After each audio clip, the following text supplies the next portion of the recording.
AI 패권을 둘러싼 경쟁이 정말 그 어느 때보다 치열하죠. 이건 뭐 단순히 기술 경쟁이라고 볼 수준이 아니고요.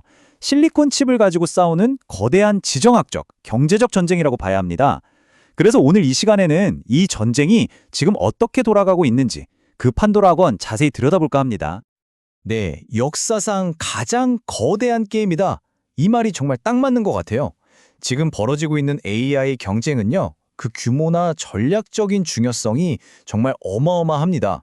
거대한 체스판 위에선 거인들처럼 각 플레이어들이 서로 다음 수로 예측하면서 가지고 있는 모든 자원을 그냥 쏟아붓고 있는 거죠. 자, 그럼 오늘 우리가 어떤 순서로 이야기를 풀어갈지 한번 보시죠. 먼저 AI 대전쟁의 전체적인 구도를 한번 보고요. 그러다 하드웨어의 벽이라는 한계에 부딪혔던 상황을 살펴볼 겁니다. 그리고 추론이라는 개념이 어떻게 이 게임의 판도를 바꿨는지, 또 AI의 경제학은 어떻게 돌아가는지 알아볼 거고요. 마지막으로 차세대 칩이 가져올 미래와 이 모든 싸움의 궁극적인 보상이 뭔지까지 차근차근 짚어보겠습니다. 좋습니다. 그럼 바로 첫 번째 이야기 AI 대전쟁부터 시작해보죠. 이 거대한 게임판에는 도대체 어떤 선수들이 뛰고 있고 판도는 얼마나 큰지 한번 들여다보겠습니다. 자, 이 게임의 주요 선수를 한번 보시죠. 이게 정말 흥미로운데요. 각자의 역할이 아주 뚜렷합니다. 먼저 엔비디아. 여기는 이 전쟁에 필요한 무기, 즉 GPU를 모두에게 공급하는 독점적인 무기상이에요. 그리고 구글은 자체 제작 칩으로 가격 경쟁력을 확보한 저비용 챔피언이고요. 오픈 AI는 다들 아시다시피 이 판을 연 개척자죠. 그 뒤를 엔트로픽이라는 빠른 추격자와 xAI라는 신속한 건설자가 무서운 속도로 쫓아오고 있는 형국입니다. 자, 그런데요. 모두가 AI의 무한한 발전을 이야기할 때 사실 우리는 아주 거대한 벽에 부딪히기 일보 직전이었습니다. 바로 하드웨어의 벽 때문이었죠. AI의 발전이 여기서 멈출 수도 있었다는 겁니다. 지금까지 AI의 발전을 이끌어온 거의 유일한 공식이 바로 이 스케일링 법칙이라는 거였어요. 이게 뭐냐면 아주 간단히 말해서 AI 모델의 데이터랑 컴퓨팅 파워를 더 많이 투입하면 할수록 모델이 더 똑똑해진다는 겁니다. 근데 중요한 건 이게 무슨 물리학 법칙 같은 게 아니라는 거예요. 그냥 경험적으로 이렇게 하니까 되네? 하고 발견한 관찰 결과에 가깝다는 거죠. 이 비유가 정말 상황을 정확하게 보여줍니다. 스케일링 법칙에 대한 우리의 이해는 고대 이집트인들이 태양을 이해했던 것과 비슷하다. 측정은 완벽한데 왜 그렇게 작동하는지는 모른다는 거죠. 그러니까 우리도 AI의 자원을 더 넣으면 똑똑해진다는 결과는 정확히 예측하고 활용해 왔지만 그 근본적인 원리는 아직도 미스테리라는 겁니다. 매일 해가 떠고 지는 걸 보면서도 지구가 태양 주위를 돈다는 사실은 몰랐던 것처럼 말이죠. 그래서 문제가 뭐였냐? 바로 이겁니다. 단순히 칩을 더 꽂는다고 해결될 일이 아니었다는 거죠. 더 똑똑한 AI를 만들려면 칩이 더 필요한데 당시 최고 성능을 자랑하던 엔비디아의 호퍼 칩을 한 20만 개 이상 효과적으로 연결하는 게 불가능했어요. 그러니까 AI의 뇌를 더 크게 만들고 싶은데 그럴 방법이 막혀버린 겁니다. 그야말로 발전이 딱 멈춰버린 거죠. 바로 이 지점에서 두 거인의 핵심적인 대립이 시작됩니다. 한쪽엔 시장의 절대 강자 엔비디아 GPU가 있죠. 근데 차세대 칩인 블랙웰 개발이 생각보다 엄청 늦어졌어요. 다른 한쪽엔 구글의 TPU가 있습니다. 이건 구글이 자기들 쓰려고 직접 만든 맞춤형 칩인데 블랙웰이 지연되는 동안 성능 면에서 일시적으로 우위를 점하게 된 겁니다.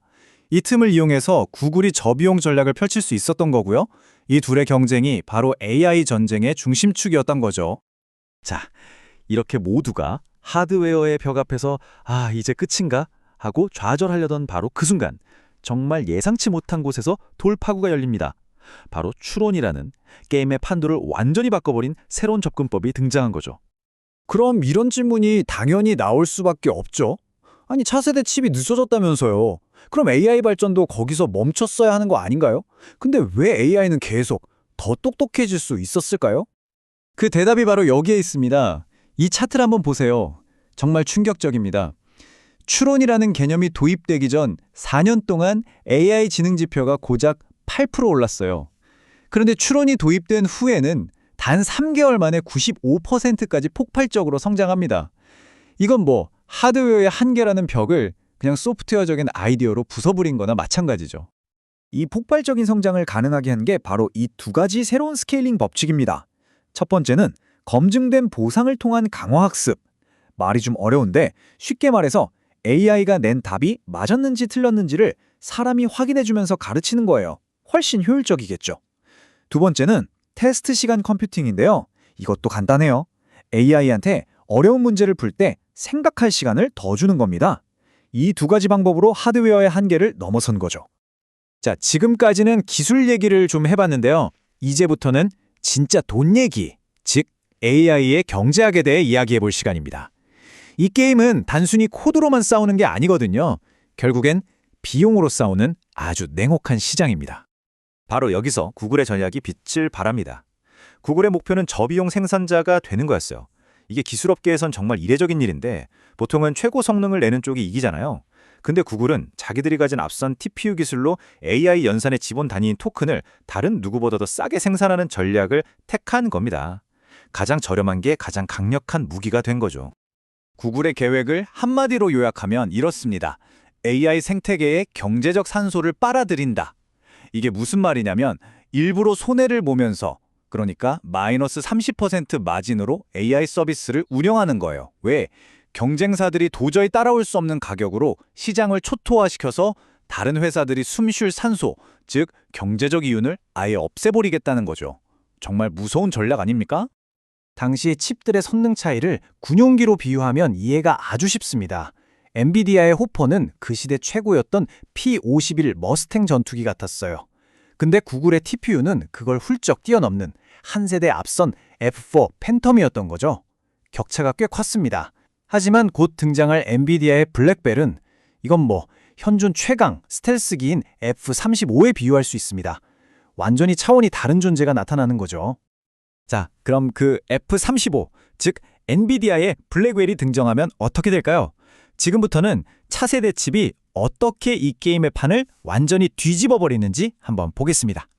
블랙웰의 출시 일정은 아주 전략적으로 짜여 있습니다. 2026년 초에 xAI가 훈련용으로 첫 번째 블랙웰 슈퍼 클러스터를 받게 되고요. 그리고 2026년 말이 되면 이 클러스터들이 이제 추론, 즉 실제 서비스용으로 전원되면서 우리 모두가 쓰는 AI 비용이 극적으로 낮아질 겁니다. 근데 이게 끝이 아니에요. 그 다음 세대 칩인 루벤이 등장하면 경쟁사와의 격차는 훨씬 더 벌어지게 되겠죠. 결국 무슨 일이 벌어지느냐? 전략적인 역전이 일어나는 겁니다. 블랙웰이 출시되면 이제 엔비디아의 고객들, 그러니까 오픈AI나 xAI 같은 회사들이 새로운 저비용 생산자가 됩니다. 구글보다 더 싸게 AI를 돌릴 수 있게 되는 거죠.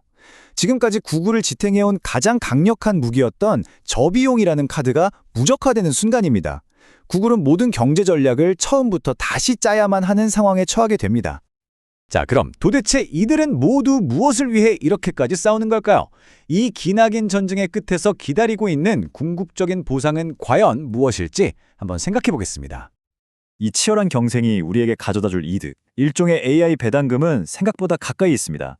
여러분 스마트폰에 진짜 쓸만한 개인 비서가 생길 거고요. 맨날 우리를 화나게 했던 고객 지원 서비스가 완전히 달라질 겁니다. 이건 무려 4천억 달러짜리 시장이에요.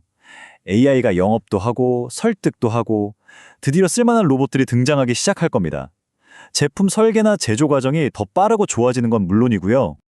하지만 이건 단기적인 보상일 뿐이고요. 이 게임의 최종 목적지는 훨씬 더 스케일이 큽니다.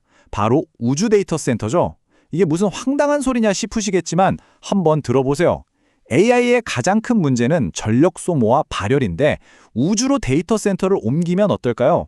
전력은 태양광으로 무한정 얻을 수 있고 냉각은 그냥 텅 빈 우주 공간 자체가 해결해주니 비용이 거의 공짜죠. 심지어 네트워크 속도도 지구에서보다 더 빠릅니다. 자, 그렇다면 마지막 질문을 던져봐야 합니다. 만약 이 AI를 향한 경쟁에 지구라는 물리적인 한계가 사라진다면 과연 인류는 무엇을 창조하게 될까요? 그 끝에서 우리라 마주하게 될 세상은 아마 지금 우리의 상상력을 훨씬 뛰어넘는 모습일지도 모릅니다.